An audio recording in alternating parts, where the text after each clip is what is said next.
तो इसीलिए मैंने आईएएस को छोड़ के रिजाइन किया और मैं इसी 20 साल में इसीलिए मैं लगा हुआ हूं इसी काम पे। और चाइना सब जगह तंग करने वाला है, सबका वो तंग कर रहा है। ये अगर हम ध्यान में नहीं रखेंगे तो फिर हमारी गलती हो जाएगी। बाकी देशों को हमारा अगेंस्ट जाने के लिए प्रोत्साहित करते हैं। ये श्रीलंका हो या बांग्लादेश हो, सबको ये, या नेपाल हो, सबको प्रोत्साहित करते कि चाइना इंडिया के अगेंस्ट जाए। मुस्लिमों को उन्होंने कैंपों में रखा हुआ है। बहुत ही घटिया टाइप की पार्टी है। जिनपिंग के जो प्लांट किए हैं सारे के सारे मीडिया में उसने पैसे दे के लोगों को प्लांट किया हुआ है सारे वर्ल्ड में। चाइना में काफी प्रॉब्लम आ रही है। हमारे सोल्जर्स को मारा है, 20 सोल्जर्स को मारा है, हमारे लैंड को लिया है। जैसे हमारे अरुणाचल में वो पूरा अरुणाचल वो दिखा रखा है कि वो अरुणाचल उनका है, चाइना का है। तो ऐसे देश से हम नहीं ले सकते। हमारा ट्रेड वहां से कम होना चाहिए। हमें पनिशमेंट देनी चाहिए चाइना को कि ट्रेड नहीं करेंगे। हमेशा जो तंग करने का उनका पॉलिसी है कि भारत नीचा रहे, मतलब चाइनीज कम्युनिस्ट पार्टी का। क्यों चाइना किस प्रकार से हमारा देश को मतलब गर्दन से बंद करने की कोशिश कर रहा है। पाकिस्तान को न्यूक्लियर टेक्नोलॉजी दे दिया, आर्म्स वगैरह देता रहता है ताकि हम हमेशा इंडिया को वो चाइनीज कम्युनिस्ट पार्टी दबा के रखना चाहता है। ये जिनपिंग जो है उनका चाइना का, ये एक टोटलिटेरियन आदमी है। इसकी सारी लाइफ, जैसे माओ की पूरी लाइफ लॉन्ग इसकी पावर थी, इसी प्रकार से इसकी जिनपिंग की पावर है। और अब तो चाइना के इशू के कारण चाइनीज कम्युनिस्ट पार्टी का जो पॉलिसीज है कि भारत को नीचा करना है, तो उनका ये बहुत डेंजरस पॉलिसी ये है कि साथ में आओ साथ में बढ़े हो। ऐसा नहीं है, हम बढ़ेंगे और दूसरों को लात मार के हम लोग गिराएंगे वर्ल्ड के भले के लिए, क्योंकि ऐसा सीसीपी जैसा पार्टी वर्ल्ड में होना नहीं चाहिए। इसके लिए सब देशों का प्रॉब्लम हो रहा है। नेबरिंग जितना देश है, मंगोलिया हो या कोरिया हो, साउथ कोरिया हो या जापान हो, जितने मालयसिया, यहाँ तक कि बहुत दूर जो चाइना के बॉर्डर से बहुत दूर है मालयसिया, इंडोनेशिया, उनके साथ भी चाइना का झगड़ा है। अभी यूएसए को भी थ्रेट मिल रहा है। यूएसए भी उसके अंडर आने की, वो उसको अंडर आना चाहता है। तो बेसिकली चाइना एक डेंजरस कंट्री बन चुका है, क्योंकि सीसीपी, हमें सीसीपी से डर है। हमें ये जो थे ना कौटिल्य, उन्होंने अर्थशास्त्र लिखा था। वो पहले अर्थशास्त्री थे दुनिया में जो, और सबसे इंपॉर्टेंट मैं मानता हूं, जिन्होंने कहा कि इंपोर्ट एक्सपोर्ट से ज्यादा इंपॉर्टेंट है। भारत में ये लोग समझते कम है क्योंकि हम लोग अर्थशास्त्र को पढ़ते नहीं है। तो अगर आप देखेंगे कि इंपोर्ट क्यों इंपॉर्टेंट है, वो कहते थे कि कौटिल्य की जो बाहर से आता है, सामान लेके आता है आपके देश में, उसका बहुत सम्मान करिए, उसको अच्छी तरह रखिए, उसको तंग मत कीजिए, और उससे जो भी आता है आप सीखिए। तो उसका फायदा ये होता है कि हमें बाहर से सोना भी आता है, उस जमाने में सोना आता था, और हमारे पास उसके साथ सारा जब प्रोडक्ट्स आते हैं और नॉलेज भी आ जाती है, क्योंकि नॉलेज शेयरिंग बहुत इंपॉर्टेंट था उस जमाने में। जो हम लोग बाहर, यहाँ से बाहर नॉलेज भेजते थे और वहां से आती थी knowledge. Knowledge is the most important. तो इंपोर्ट का मतलब है कि आप बाकियों से ट्रेड से रिस्पेक्ट करते हैं, एक दूसरे से आप रिस्पेक्ट कर रहे हैं कि दूसरे की जो प्रोडक्शन है आपके लिए इंपॉर्टेंट है। तो ये भारत में हमारी इंदिरा गांधी वगैरह ने, और ये जो मोदी है, कहते हैं कि मेक इन इंडिया वगैरह, ये सब तमाशा बंद करना है। हमें करना है कि हम पूरा खुला देश है, सबसे बाहर से सामान लेंगे और अपना सामान भेजेंगे। उसमें एक मैं थोड़ा सा कहना चाहता हूं कि जो हमारे पास हमारे से दुश्मनी करता है, उससे हमें कुछ स्ट्रेटेजिक एक्शंस लेने पड़ेंगे। जैसे कि चाइना में काफी प्रॉब्लम आ रही है। हमारे सोल्जर्स को मारा है, 20 सोल्जर्स को मारा है, हमारे लैंड को लिया है। जैसे कि मैं प्योंगयांग लेक वगैरह है जो लद्दाख में मैं गया हूं, बहुत सुंदर सी जगह है, भारतीय लैंड है। उस लैंड को जब चाइना इन्वेड करके आता है लेने के लिए, तो ऐसे देश से हम नहीं ले सकते। हमारा ट्रेड वहां से कम होना चाहिए। हमें पनिशमेंट देनी चाहिए चाइना को कि ट्रेड नहीं करेंगे।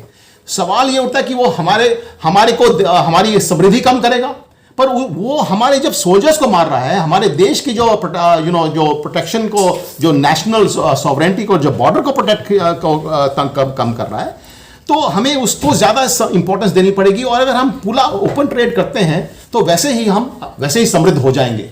और चाइना का जो इंपॉर्टेंट पॉइंट था कि वो एक्चुअली बाहर के जो देश हैं, आसपास के देश, सिर्फ भारत नहीं, बाहर के देश जो हैं, आप जैसे पंकज जी मेरे को कह रहे थे, आप उसको थोड़ा समझाइए कि वो चाइना किस प्रकार से हमारा देश को गर्दन से बंद करने की कोशिश कर रहा है। उसको हम नॉर्मल देश की तरह ट्रीट नहीं करेंगे, और चाइना से हमारा ये संबंध लिमिटेड होना चाहिए, और इसमें ही एक प्रोविजन है, वरना ओपन ट्रेड जरूर है। हाँ, जो नेशनल डिफेंस की बात है, ये चाइना ऐसा हमेशा के लिए, मतलब काफ़ी दिनों से, बहुत सालों से, और अब भी वो हमें ऐसा करना चाहता है कि दबा के रखना चाहता है।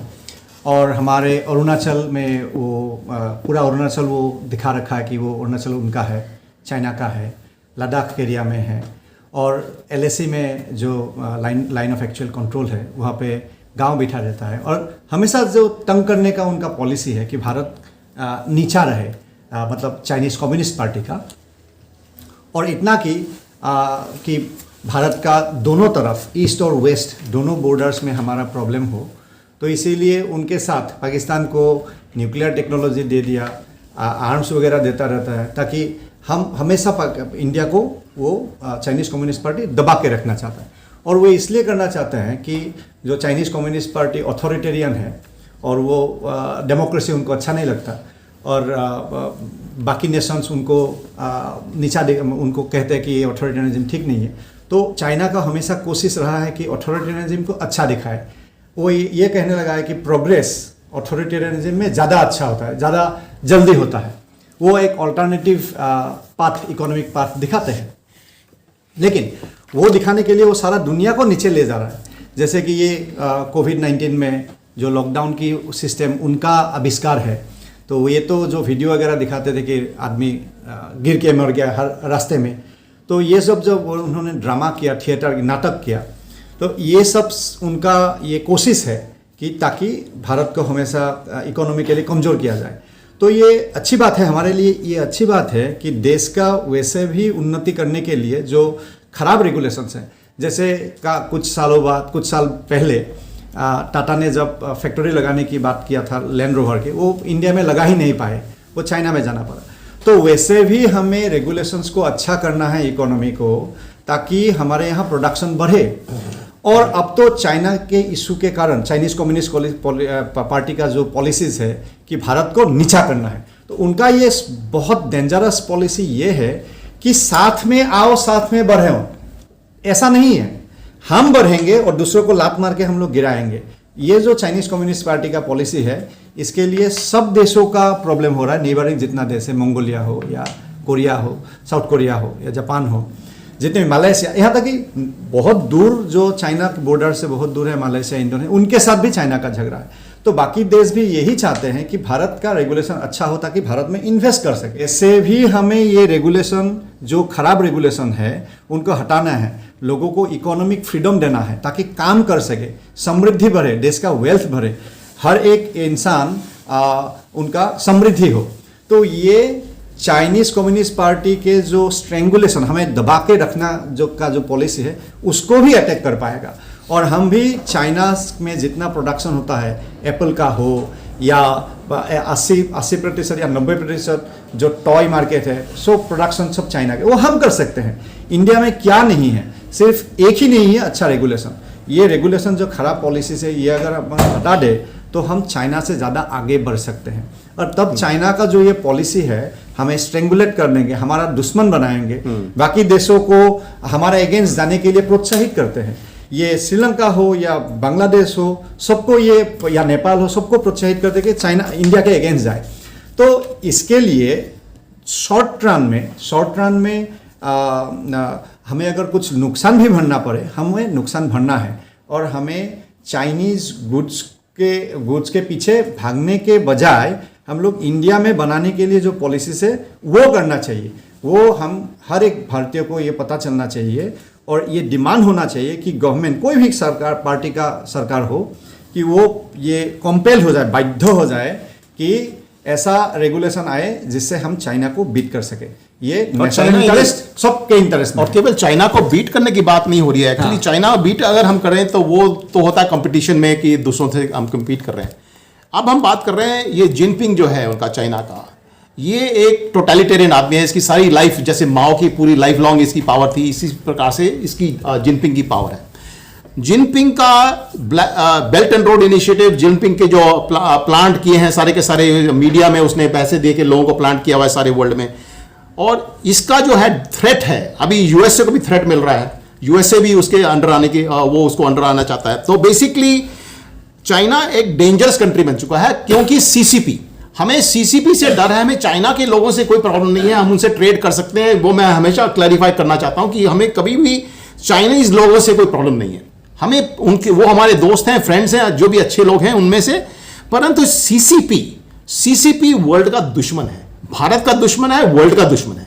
अगर हम ये नहीं जानेंगे कि वो हमारे अगेंस्ट एक युद्ध कर रहे हैं, वो भी कॉल्ड अंडरहैंड युद्ध, जो कहते हैं ना साइबर वॉरफेयर, और अंडरहैंड सारी चीजें प्लांट करके अगर हम उसको ध्यान नहीं देंगे, हमारी इंटेलिजेंस एजेंसियां ध्यान नहीं देंगी, तो भारत बहुत बुरी हालत में हो जाएगा।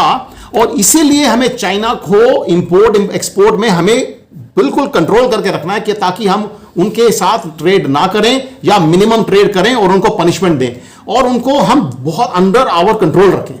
चाइना का जो है ये जो पोजीशन, ये I think it is quite different. ये नेशनल इंटरेस्ट या बोलते हैं डिफेंस के लिए और वर्ल्ड के भले के लिए, क्योंकि ऐसा सीसीपी जैसा पार्टी वर्ल्ड में होना नहीं चाहिए। इनके यहां डिसिडेंट्स हैं, मुस्लिमों को उन्होंने कैंपों में रखा हुआ है, बहुत ही घटिया टाइप की पार्टी है। ऐसी पार्टी को तो हमेशा किसी ना किसी तरीके से हम लोगों को एफर्ट करके कम करना है, उसको कमजोर करना है, उसको एक्चुअली खत्म करना है। अगर हम ये करें तो भारत भी बेटर होगा, वर्ल्ड भी बेटर प्लेस बनेगा। तो I think this is the general point I was making, कि ट्रेड ओपन होना चाहिए, परंतु ये नेशनल जो डिफेंस और इंटरेस्ट है ना, और ये जो उन्होंने बताया कि चाइना सब जगह तंग करने वाला है, सबका वो तंग कर रहा है, ये अगर हम ध्यान में नहीं रखेंगे तो फिर हमारी गलती हो जाएगी पॉलिसी में। तो संजीव जी, आपको मैं कहना चाहूंगा कि आप 1982 बैच के आईएएस ऑफिसर भी रहे हैं, एक अच्छे अर्थशास्त्री भी हैं। आज देश में बच्चों को अर्थशास्त्र का थोड़ा बहुत तो ज्ञान चाहिए ही, उसके ऊपर आप सुझाव दीजिए, बच्चे कौन सी किताब पढ़ें, क्या करें कि जो है। देखिए, बच्चों के लिए तो मैंने किताब लिखी है, जो आप शायद अलूड कर रहे हैं, कि वो जो ना इकोनॉमिक्स फॉर चिल्ड्रन है, सीइंग द इनविजिबल, एक किताब है, फ्रीली मैंने बना के रखी है बच्चों के लिए। पर ये बच्चों के लिए नहीं है सिर्फ, क्योंकि हमारे यहाँ अर्थशास्त्र को इसको सिखाते नहीं है। जैसे कि अर्थशास्त्र जो कौटिल्य का है वो भी नहीं पढ़ा है लोगों ने, और उसको समझते हैं कि सिर्फ वो पॉलिटिकल आदमी बना हुआ है। उसको अर्थनीति, उसकी जो नीतियां हैं ना, उसको वो गलत तरीके से समझाते हैं लोगों को, क्योंकि उसने ऑनेस्टी, राजा को कैसे करप्शन खत्म करनी है, ये सब सिखाया है। और उसने जो इंपोर्ट एक्सपोर्ट की जो बात की है, जो ट्रेड की बात की है, ये लोगों को समझना चाहिए। हमारी अपनी संस्कृति में सब कुछ लिखा हुआ है। आप राम राज्य की बात मैं करता हूं हमेशा, ये भी एक सिंपल सी बात है जो बच्चे समझ सकते हैं, सब समझ सकते हैं, कि देखो राम राज्य में आप मेरे को बताइए कि वो अपनी बसें चलाता था क्या, दिल्ली की जो बसें चलती हैं, या कोई अपनी फैक्ट्रियां चलाता था, कमीजें बनाता था, कोई सीमेंट बनाता था। तो Ram was a king. Ram राजा का काम है अपना काम करे, वो बिजनेस ना चलाए। तो ये हमारी संस्कृति है शुभ लाभ। हमारी संस्कृति में सब कुछ लिखा है, अर्थशास्त्र में सब लिखा है, हमारे शास्त्रों में लिखा है, हम उसको भूल चुके हैं। और ये जो आरएसएस वगैरह है ना, ये अपना उल्लू बना रहे हैं सबका, क्योंकि ये सारा का सारा कार्ल मार्क्स को कॉपी कर रहे हैं, सोशलिज्म को कॉपी कर रहे हैं। शुभ लाभ इनको लाभ पसंद नहीं है। और इन्होंने जैसे फार्मर्स लॉ थे, अभी फार्मर्स लॉ जो किए हैं, ये भी इन्होंने बंद करा दिए, क्योंकि इनको रिफॉर्म करने के बजाय उनको फार्मर्स को और तंग करना चाहते हैं। तो मेरा जो आपकी जो सवाल था कि बच्चों के लिए और सबके लिए हायेक है पढ़ना चाहिए, मिसेस को पढ़ना चाहिए, मिल्टन फ्रीडमैन को पढ़ना चाहिए। मेरी किताब तो छोटी सी बच्चों के लिए लिखी थी, सब पढ़ सकते हैं। मतलब एक जो टैक्स जो मिल्टन फ्रीडमैन कहते हैं, जो किसी को नजर नहीं आता, देखिए वो हिडन है ना, सीइंग द इनविजिबल होता है, मतलब जो चीज सीक्रेटली चलती है बिलो द टेबल, पता नहीं किसी को टैक्स हो रहा है। रोज टैक्स लगते हैं, 10% 20% टैक्स लग रहा है, ठीक है, जीएसटी ये वो सब लग रहा है, लोगों को पता है। पर उनको ये नहीं पता कि एक एक्स्ट्रा टैक्स लगा हुआ है, जो लगाया है उन्होंने मनी को प्रिंट करके, डेफिसिट फाइनेंसिंग। भारत में डेफिसिट फाइनेंसिंग चल रही है 70 सालों से। यहां पे डेफिसिट फाइनेंसिंग का क्या मतलब हुआ? सरकार ज्यादा पैसा खर्च कर रही है जितना कि टैक्स आता है। वो कहां से पैसा आता है? वो लेती है बोरोइंग, वो सरकार अपना प्रिंट करती है या बोरो करती है, प्रिंट भी करती है, बोरो करती है, सेम चीज। तो अल्टीमेटली क्या होता है कि पैसे की वैल्यू हर साल खत्म हो रही है, उसको इन्फ्लेशन कहते हैं। और इन्फ्लेशन का सबसे नुकसान सिर्फ एक आदमी को होता है, वो है सबसे गरीब आदमी को, क्योंकि गरीब आदमी कैश में रखता है पैसा, और बाकी जो लोग हैं अपने स्टॉक्स में रखते हैं। जो रिच आदमी हैं, आपके जो बड़े बड़े बिजनेसमैन हैं, उनका पैसा कहां जाए? वो पैसा अपने बैंक में थोड़ा रखते हैं, वो तो अपना इन्वेस्ट करते हैं, कंपनियों में करते हैं। उनका पैसा इन्फ्लेशन से कुछ फर्क नहीं पड़ता उनको। वो जो गरीब है, जो पैसा जो कैश में रखता है पैसा, उसका पैसा हर साल 10% 15% खत्म हो रहा है। और इस प्रकार से 1 रुपए की चीज जो मेरे को, आपने ठीक कहा कि मेरे फादर की सैलरी होती थी, फादर की सैलरी स्टार्ट की थी शायद 100 रुपए के करीब स्टार्ट की थी, उनके फादर की सैलरी 30 रुपए थी, मेरी सैलरी 1200 रुपए थी IAS में। अब देखिए ये क्या हो रहा है कि उस जमाने में आप जो चीज ले सकते थे, आज उसको 1000 गुना ज्यादा देना पड़ रहा है। तो ये जो है ना नुकसान कर रही है भारत की सरकारें, सोशलिस्ट सरकारें, अपने जो मनी है जितना आता है उसमें नहीं रहती हैं और ट्रेडिंग अलाउ नहीं करती। जो बात कर रहे थे, हमारा मेन पॉइंट है कि भैया भारत को खोलो ट्रेड के लिए। और ये नहीं है कि जैसे पंकज जी ने कहा कि आप यहां पे ही प्रोड्यूस करो, आप कहीं से प्रोड्यूस करो, सस्ता में आए, पर अगर आप खोलोगे तो एक्चुअली यहां पे अपॉर्चुनिटी ज्यादा आएगी ना। इन्होंने जैसे कहा कि टाटास को भी बाहर जाना पड़ा प्रोडक्शन करने के लिए, क्योंकि देश को चोक करके रखा हुआ है। चाहे कांग्रेस हो, चाहे मोदी हो या कोई हो, सबके सब ने देश को बंद करके रखा है। आप कहीं भी जाके फैक्ट्री करने की कोशिश करेंगे, आपको तंग करेंगे लोग। आप कुछ भी करने की कोशिश करेंगे तो यहां पे आपको सरकार बाधा देगी। तो इसीलिए मैंने IAS को छोड़ के रिजाइन किया और मैं इसी 20 साल में इसीलिए मैं लगा हुआ हूं इसी काम पे। और ये बच्चों की बात नहीं है, सबकी बात है कि हमें अर्थशास्त्र सीखना पड़ेगा। अर्थशास्त्र के बिना हम लोग ऐसे जो सोशलिस्ट लोग हैं ना, उनके पीछे हम लगे हुए हैं और वो हमारा सत्यानाश कर रहे हैं। One more question and that is the last question, कि आप जो किताब का नाम बताएं, एक चीज मैं पूछना चाहूंगा आपसे, कि जो मशीनीकरण हो रहा है आज, जिसकी वजह से रोजगार खो रहे हैं, अर्थशास्त्र में इसका कोई जवाब है क्या? बिल्कुल जवाब है। एक्चुअली ये जो सवाल है ना, ये लडाइट्स ने शुरू किया था। सबसे पहला सवाल इस प्रकार का हुआ था, बहुत जमाना हुआ था, स्विंग मशीन का कुछ बना था या कुछ बना था, तो सबने कहा कि देखो मशीनीकरण हो गया। 300 साल पहले की बात हो रही है, 300 साल पहले मशीनीकरण हो गया, सारी जॉब चली गई। चले जाइए, I would like to add one thing. ये बैंक यूनियन वाले जब ATM मशीन आया तो जो काउंटिंग मशीन उसका प्रोटेस्ट कर रहे थे, और कंप्यूटराइजेशन का यूनियन, बैंक यूनियन प्रोटेस्ट कर रहे थे कि कंप्यूटराइजेशन होगा, नौकरियां कम होगा। तो अभी इंडिया में सारे बैंक कोर बैंकिंग हो गया है, नौकरियां बैंक में कम हुआ है, ज़्यादा हुआ है। तो ये जो है, जो हम लोगों का विश्वास है कि मशीन आएगा और हमारा काम खत्म करेगा। वो ब्रिटिश के ज़माने पंखा खींचने के लिए एक आदमी रहता था, और उस तब से ऐसा जो लुडाइट्स कहते हैं उसको, सो संजीव जी ने तो बेसिकली पॉइंट ये है कि देखिए, जब आपका प्रोडक्शन की, एक आदमी फालतू से पंखा चला रहा है, लेटर से सीधी सी बात है, ठीक है, पंखा आपने ऑटोमेट कर दिया, मशीन आ गई, चलो उसकी नौकरी गई, तो उसकी नौकरी गई। पर अब उसका क्या हुआ, उसके पास और जो मोर प्रोडक्टिव काम है ना, बहुत सारे प्रोडक्टिव काम जो होते हैं वो नहीं हो पाते, क्योंकि हमारे पास टाइम नहीं है। उसका जो टाइम है वो और प्रोडक्टिव काम में चला गया। हाँ, और प्रोडक्टिव काम जब करता है एक लेबर, उसका तनख्वाह भी बढ़ जाती है। इसी प्रकार से पिछले 300 साल से सारे वर्ल्ड में एवरेज इनकम 30 गुना ज्यादा हुई है, क्योंकि इंडस्ट्रियलाइजेशन हुई और मशीनीकरण हुआ। उससे आपका जो काम पहले आपको खुद करना पड़ता था, वो मशीन कर रही है। फिर आपके पास टाइम बचा है कि आप अपने टाइम और करें और काम कर सकते हैं, तो आप और प्रोड्यूस कर सकते हैं। तो यही होता है सीक्रेट ऑफ सक्सेस। मशीनीकरण के बिना तो आप आगे नहीं बढ़ सकते देश में। इसमें मैं एक बात जोड़ना चाहता हूँ कि जब पंकज जी ने कहा कि कंप्यूटर आ गया तो उसका विरोध हो गया, लेकिन आज में भारत का सबसे ज़्यादा एक्सपोर्ट तो सॉफ्टवेयर है। हाँ। जो कंप्यूटर के जरिए आया। शरद जोशी जी ने हमें एक किस्सा बताया था कि एक बड़ी कंपनी थी और वहाँ सिक्योरिटी के लिए गार्ड्स रखे जाते थे, उसके बजाय उन्होंने वो गार्ड्स हटा दिए और कुत्ता लगा, डॉबरमैन कुत्ता लगा दिया। बोले भाई आदमी की नौकरी छीन के कुत्ते को दे रहे, लेकिन उस कुत्ते की देखभाल करने के लिए 4-4 आदमी लगाने पड़े। भाई एम्प्लॉयमेंट बढ़ा है या अलग अलग। अगर आप ये अंत में यही समाप्त करूंगा और संजीव जी से मैं आप सभी लोगों से आग्रह करूंगा, संजीव जी 1982 बैच के IAS भी हैं, प्लस बहुत ही अच्छे अर्थशास्त्री हैं, तो आप सभी से रिक्वेस्ट करूंगा, इनका एक किताब है seeing the invisible economics for the children, और एक किताब अवेलेबल है, आप इस किताब का अध्ययन करें। ये बच्चों के लिए लिखे हैं, लेकिन ये जो अर्थशास्त्र इकोनॉमिक्स जो नहीं पढ़े हैं, वो भले ही 60 वर्ष के हैं, वो भी बच्चे ही कहलाएंगे। तो ये सब पढ़ने से थोड़ा सा अर्थशास्त्र का ज्ञान होगा और जिससे देश एक अच्छी दिशा में जाएगा।